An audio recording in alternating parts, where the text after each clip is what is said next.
Tiempo de arte y de artistas, como no, como cada semana con José Aguilar. Bienvenido, José Aguilar. Hola, Vicente, buenas tardes. Bueno, hoy nos traes una figura que todos conocemos, todos creo que hemos visto en alguna ocasión, alguna escultura de Mariano Benlliure y todos seguro hemos oído hablar de él. Sí, de la saga, de nuevo tenemos una saga. Es algo curioso en los artistas valencianos de toda la comunidad que se reiteran las sagas familiares.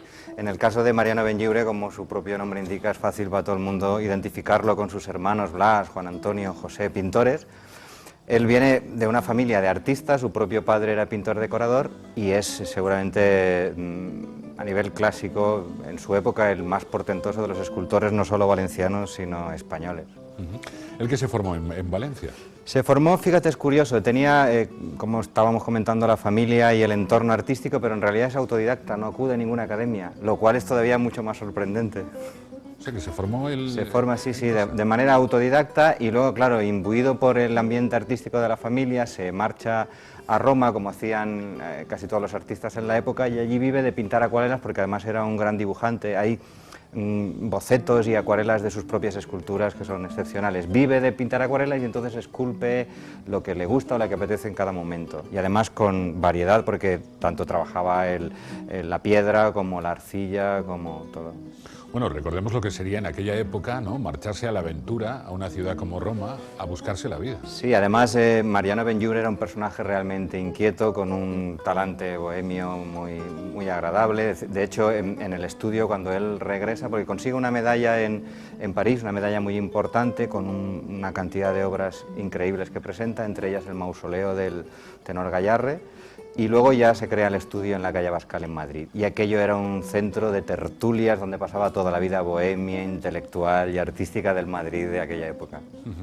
Y como, si tuviéramos que definirlo técnicamente, como escultor, ¿qué diríamos de Mariano Benlliure? Yo creo que es, para mí, es un equivalente de lo que era en su momento un Rodin, por ejemplo, a nivel francés, ¿no? Es un escultor portentoso que domina la anatomía, domina la figura, tiene la misma sensibilidad, por ejemplo, para trabajar con las figuras de los niños, que yo creo que hacía prácticamente de memoria, como para trabajar con los toros, los caballos, y los retratos con poder y con una tensión importante. Y yo diría que como los grupos escultóricos, por ejemplo, son muy interesantes, tiene hasta un centenar de grandes grupos escultóricos repartidos por todas las ciudades españolas. Bueno, era un hombre muy trabajador. Era un hombre trabajador, es imposible hacer lo que hacía sin serlo. De hecho, de esto que te comentaba antes de su estudio, que debía de ser, bueno, de guitarra, vino, tertulia literaria, fiesta y demás, queda un testimonio importante con todos los retratos. Era un gran retratista como escultor de personajes y de autores, pintores, músicos, cantantes que pasaban por aquel estudio en su momento. Consigue además cosas tan importantes en su momento como la Legión de Honor, medallas de Alfonso X el Sabio, y llega a tener además puestos muy importantes. Llega a ser director general de Bellas Artes, de la Academia San Telmo en Málaga. O sea, estaba además muy implicado con la vida artística. O sea, que tuvo un reconocimiento en vida. Tuvo un gran reconocimiento en vida. De hecho, casi toda su etapa como creador la pasa en Madrid, como te decía, y cuando muere regresa a Valencia, lo cual había por ahí unas portadas de prensa importantes en la época que se hacen un eco casi tan trascendental como cuando muere Blasco Ibáñez, y se va al Cabañal, donde lo entierra con sus padres.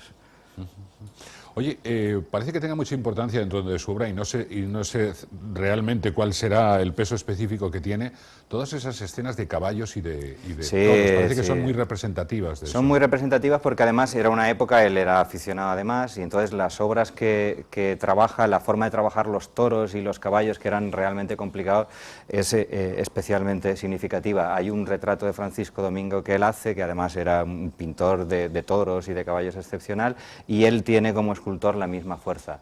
Los retratos ecuestres que hace, de los cuales hay muchos del rey de la época, pues son especialmente significativos. Y digo yo que trabajar con bronces, con este tipo de materiales, Ahora parece más fácil por una cuestión de tecnología, Sí, ¿no? sí. Pero en aquel momento no sería tan sencillo, ¿no? No, no, y además él trabajaba la piedra, que es ahí en el Museo de Bellas Artes hay alguna escultura suya, algún retrato en concreto que está a medio hacer y se ve perfectamente como sobre la piedra está trabajando con el cincel y es imposible imaginar cómo puede llegar a tal grado de perfección partiendo de una piedra vasta donde no se ve absolutamente nada. José, ¿y cuál sería su obra más identificativa? ¿Cuál sería su...?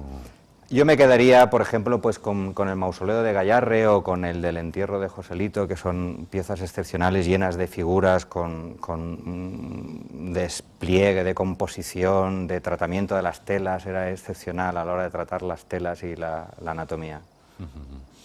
Bueno, pues Mariano Benlliure, uno de los grandes artistas, de los grandes escultores, que por cierto todavía hoy mantiene la potencia de su nombre y de su obra. Claro, además con los escultores sucede que nos encontramos en el entorno de la vía pública, lo cual hace que su obra perdure muchísimo más. Claro, porque él tiene mucha obra en la por ejemplo, calle, ¿no? en la Plaza Teodoro Llorente, donde está la escultura de Rivera, que además fue la primera medalla que obtuvo, ¿no? Y eso, fíjate, si ha perdurado a través del tiempo.